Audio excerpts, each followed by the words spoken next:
Segundo bloque de arquitectura. Seguimos compartiendo todos los lugares que tiene este espacio para todos ustedes. Esta maravilla en temporada estival de disfrutar del agua, del calor, el asoleamiento en un complejo que está a su disposición y que le agradecemos muchísimo que nos haya abierto las puertas el día de hoy. Bueno, segundo bloque de arquitectura. Vamos a continuar hablando de diseño y en particular vamos a ir nuevamente hasta Bosque Alto, pero con otra profesional. Vamos a ir junto a la ingeniera agrónoma Elvira Furlon y con ella vamos a ver ese cambio que a veces sufre una propiedad cuando se modifican arquitectónicamente o se colocan determinados elementos dentro del área del parque o jardín. Este es el caso, por ejemplo, de esta propiedad que tuvimos oportunidad de filmarla hace un año atrás. En este año se colocó una piscina, cambió totalmente la disposición espacial de este parque y la resolución es completamente diferente. Vamos a la nota.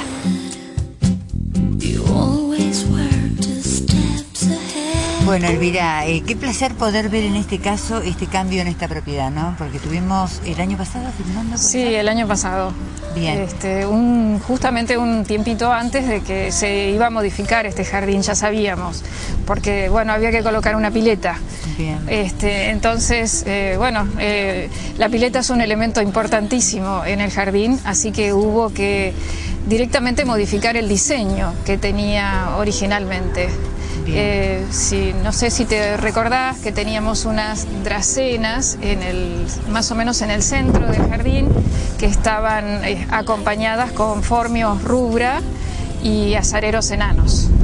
Digamos que ese era el cantero principal del jardín. Era como la mayor vista que teníamos desde la galería de ese lugar. Claro, en ese momento la principal vista era la galería.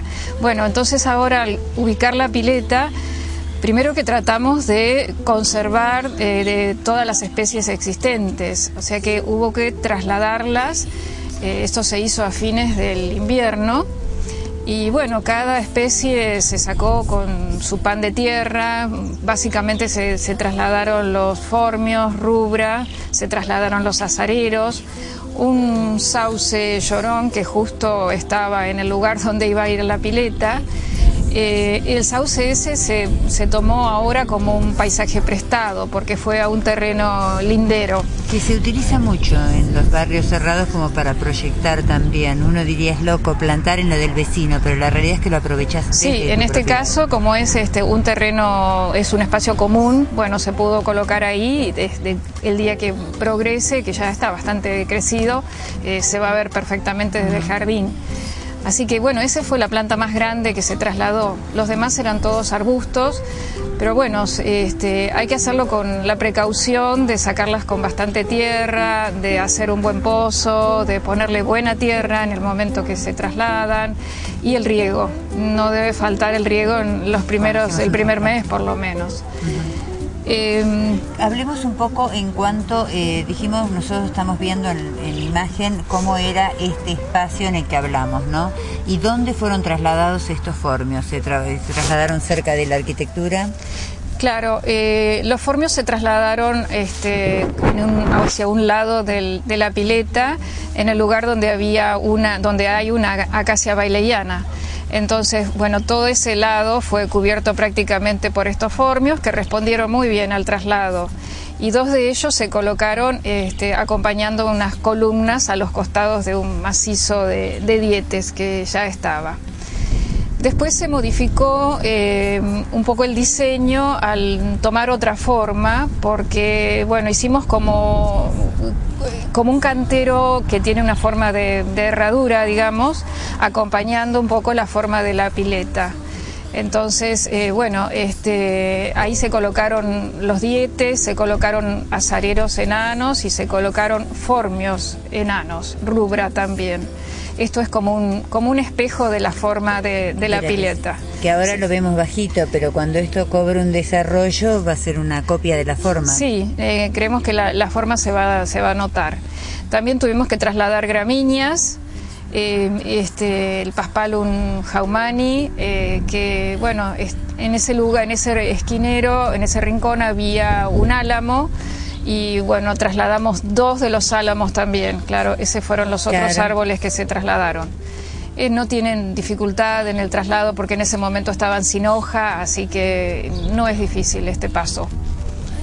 ¿Qué pasa, por ejemplo, con justo que hablas de trasplantes y de formios, ¿no? Cuando uno quiere trasplantar, por ejemplo, un formio ahora en verano, ¿puede hacerlo? ¿Cuáles son las especies que se pueden trasplantar en verano? Sí, en general la mayoría de las especies responden mejor al trasplante en fines del invierno, porque pleno invierno, que a veces pensamos que es mejor porque las plantas están como más en un letargo, pero a veces las heladas dañan mucho las raíces. Entonces la época general es en general para todas las especies es fines del invierno. Acá también lo que se hizo un trabajo bastante importante es con el césped. Por supuesto, el espacio que hoy ocupa la pileta era todo césped y estaba en buenas condiciones, así que bueno, tratamos de conservarlo, porque por supuesto cuando está la construcción se estropea muchísimo, no solo en un lugar donde va a ser la pileta, sino todos los alrededores, así que esta parte del jardín se había estropeado muchísimo.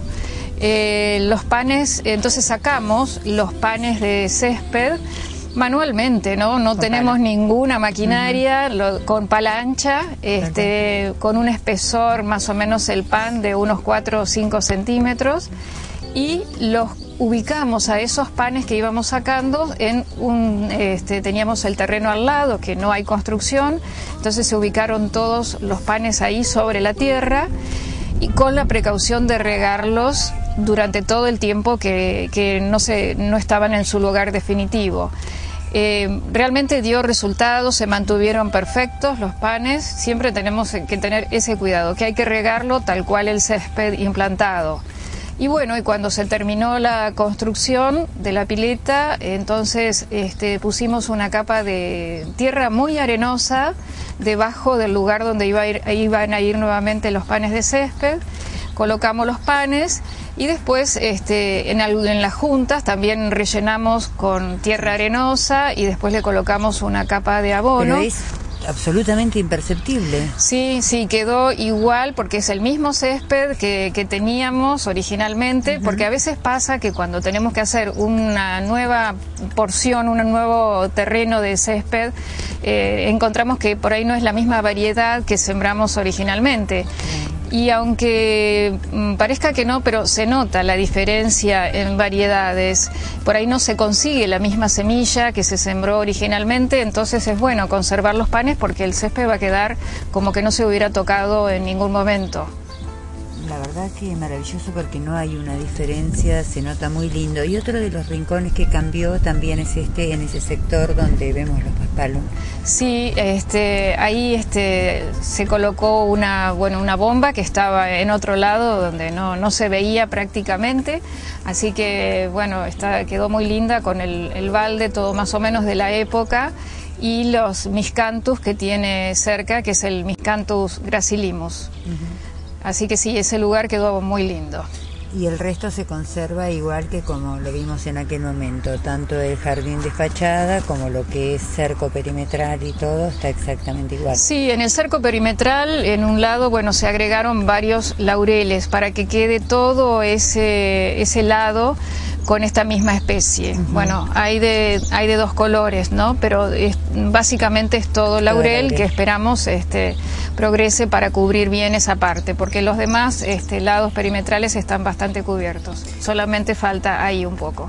Y acá estamos hablando del riego con agua de perforación en bosque. Sí. Estas especies resisten perfectamente este riego y el césped está así aún con perforación. Sí. Es fundamental que tenga un suelo arenoso, el césped, y bueno, y agregar 1 o 2 veces al año, si se puede, este abono orgánico que se agrega simplemente por arriba del césped. No hay que roturar nada, es una operación muy sencilla y esto ayuda a retener la humedad, o sea que también necesitamos regar un poquito menos y le da fertilidad, sin duda, porque el color que tiene es porque tiene fertilidad el suelo en este momento. Realmente muy lindo la calidad de césped que tenemos. Bueno, muchísimas gracias y vamos a agradecerle al propietario que nos haya permitido también filmar acá, ¿no? Por segunda vez. Por segunda vez lo hemos molestado.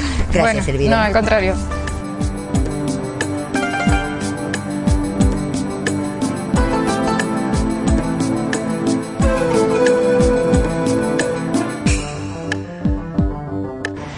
momento de agradecer, también tenemos que agradecer y mucho al resto de los profesionales que nos fueron mostrando diferentes diseños, como así también compartiendo todo lo que hace a las diferentes fichas técnicas que fuimos hablando durante el año.